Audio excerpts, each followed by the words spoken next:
জিয়ার বড় বোন সেলিনা ইসলাম আজকের এই নির্বাচনী জনসভাকে ঘিরে কিরকম উপস্থিতি কামনা করছেন এবং যিনি প্রধান অতিথি এটি সমর্থকদের মধ্যে বাড়তি উল্লাস বা বাড়তি আগ্রহ তৈরি করবে? আসলে উপস্থিতি আমরা যেভাবে ডেকোরেশন করেছি আজকের এই জনসভার জন্য সেটা আসলে যথেষ্ট সংকুলন হবে না। আমার মনে হয় যে এই মাঠে আজকের এই জনসভা উছলে যাবে, এই মাঠে জায়গা হবে না। আর আপনি যেটা বলছেন যে প্রধান অতিথি, আসলে প্রধান অতিথির খবরটি তৃণমূল পর্যায়ে পৌঁছায়নি। প্রধান অতিথি যেহেতু আমাদের বিগত আমাদের সাবেক প্রধানমন্ত্রী, তিনবারের প্রধানমন্ত্রী দেশনেত্রী বেগম খালেদা জিয়ার বড় বোন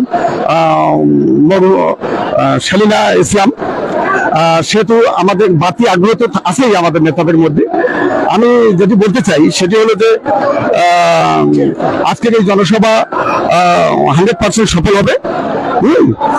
আপনি যদি বিএনপি সম্পর্কে জানতে চান তাহলে আমি কিছু কথা আপনাকে বলতে চাই যে কেন আমরা বিজয়ী হব। আসলে আমরা মহান স্বাধীনতা ঘোষক শহীদ প্রেসিডেন্ট জিয়াউর রহমানের দল করি। আপনি জানেন যে বিশিষ্ট সাহিত্যিক এবং লেখক হুমায়ুন আহমেদ স্যার তার দেয়াল উপন্যাসে বলেছেন যে শহীদ প্রেসিডেন্ট জিয়াউর রহমানের শাসনামলের 5 বছরে মাঘের শেষে বর্ষণ হয়েছিল কিনা তার খবর কেউ দেখেনি।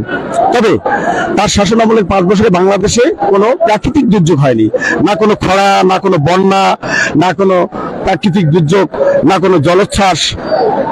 হ্যাঁ, কিন্তু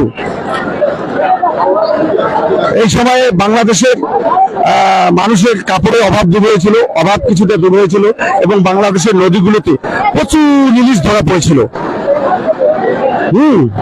এতে করে বাংলাদেশের উন্নতি সমৃদ্ধি হয়েছিল এবং বাংলাদেশের মানুষ তখন ভাবতে শুরু করলো যে এতদিন পরে আমরা একজন সৎ রাষ্ট্রনায়ক পেয়েছি, যিনি আসলেই একজন সৎ এবং প্রকৃত সৎ মানুষ ছিলেন।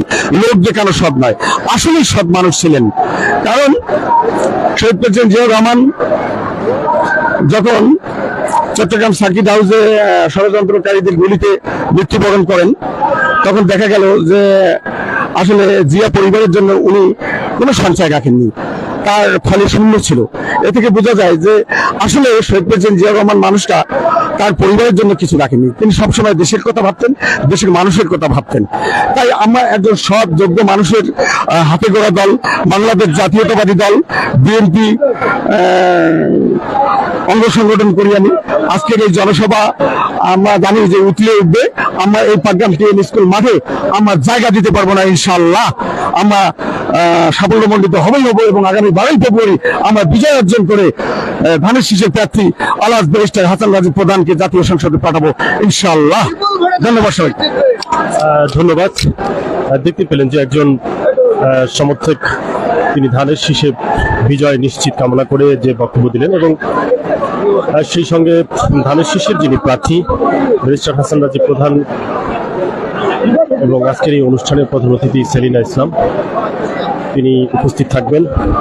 তাদের কাছ থেকে আমরা নির্বাচনী জনসভার আজকের এই শেষ পাটগ্রাম উপজেলার বিএনপির পক্ষ থেকে নির্বাচনী জনসভার বক্তব্য আমরা জানতে পারব। সেই পর্যন্ত ভালো থাকবেন, সুস্থ থাকবেন, পাবলিক নিউজের সঙ্গে থাকবেন।